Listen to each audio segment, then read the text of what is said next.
We're reading Owls in the Family, and we're on chapter 4. I woke up early on Sunday morning while everyone else in the house was still asleep. I sneaked downstairs in my pajamas and went out in the backyard to see how Walla was getting along. The grass was still wet with dew, and it was cold and slippery under my bare feet. I peeked through the screen of the summer house, but for a while I couldn't see Wall. He had got down off his orange crate and was standing in the shadows on the floor. There wasn't a single gopher in sight, and I had an awful moment as I wondered if he'd eaten a lot of them. Then I realized this was silly, for there had been 30 gophers, and he was only one small owl. Wool didn't see me. He seemed fascinated by a pile of old sacks lying in the corner, and as I watched, he made a hop and a skip and a jump to the top of the sacks.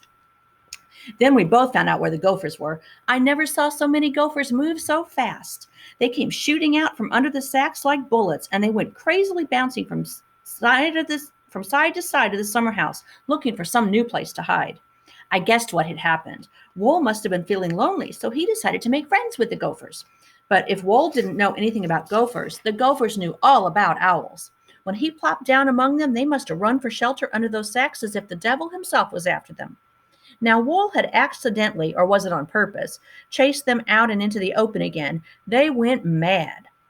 One big fellow came zooming against the wall, bounced off of it, and ran headlong into Wall. Wall jumped, fluffed his feathers, and gave a surprised little hoot. The gopher probably thought his last moment had come, but anyway, he wasn't going to die like a coward, so he bit Wall on the leg. Wall exploded. 1 minute he was on the floor, the next he was clinging upside down to the screening on the top of the summer house. He was scared to death. I don't think anything in the world could have persuaded him to go back down there among those bouncing, biting gophers.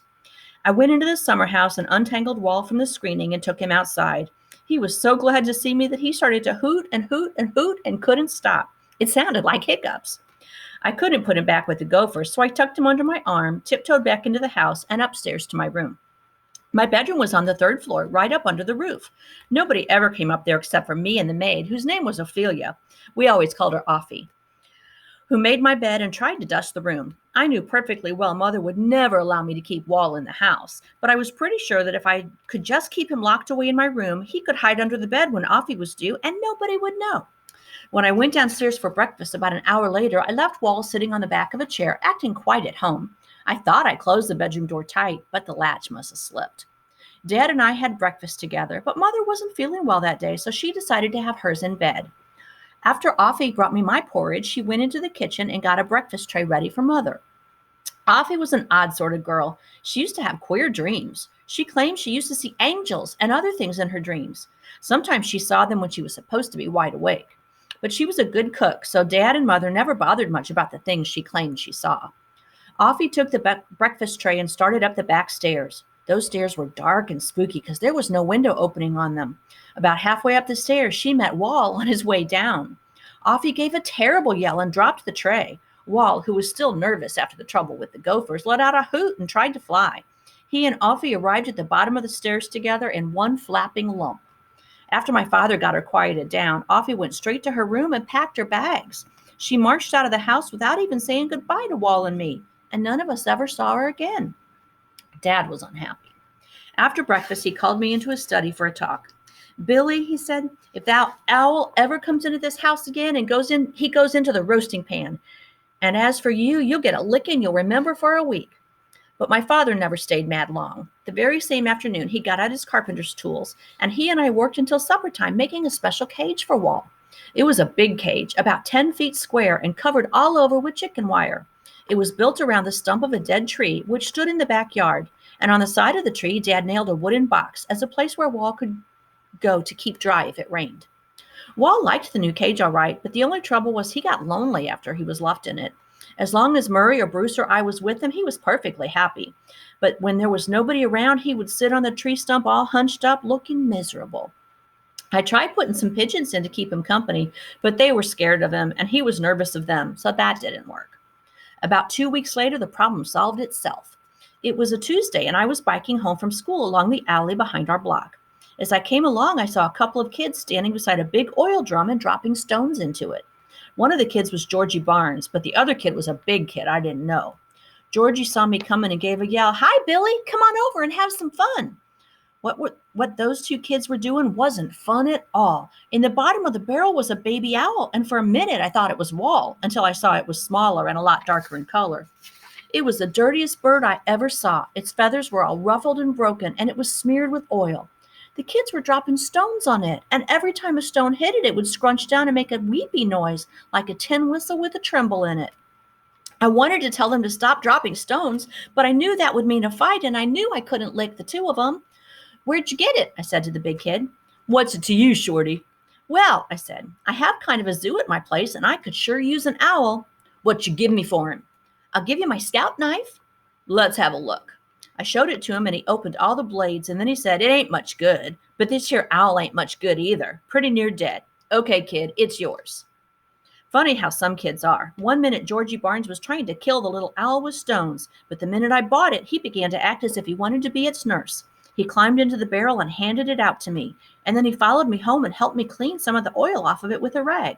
He told me the big kid had found an owl's nest in a bluff near Sutherland and had shot the old owl and all but one of the young'uns with his .22 rifle. He only brought the last young'un home as sort of a joke, and he was gonna play on his dog.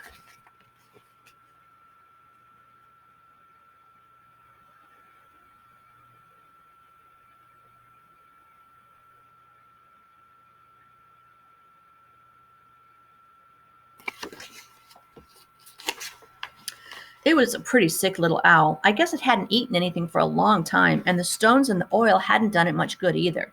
It was too sick to sit on a branch of the tree in Wall's cage, so I put it on the floor of the cage while I went in the house to get some hamburger for it. When I got back, the new owl was lying on his side and Wall was standing over it. I thought he must have taken a whack at it, but Georgie said no, that wasn't what happened.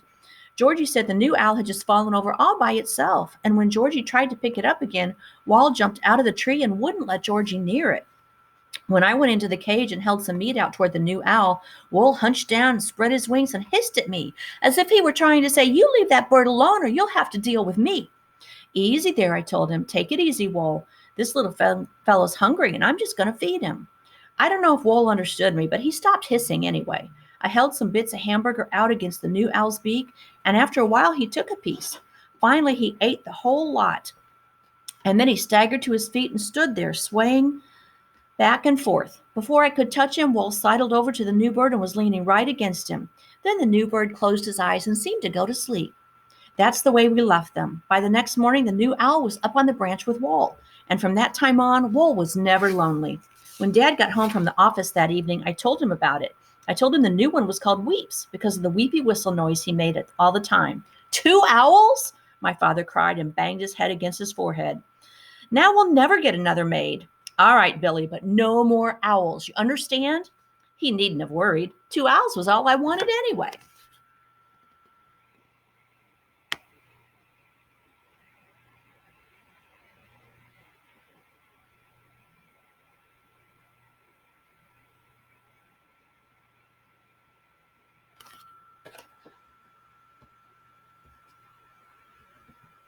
Love you.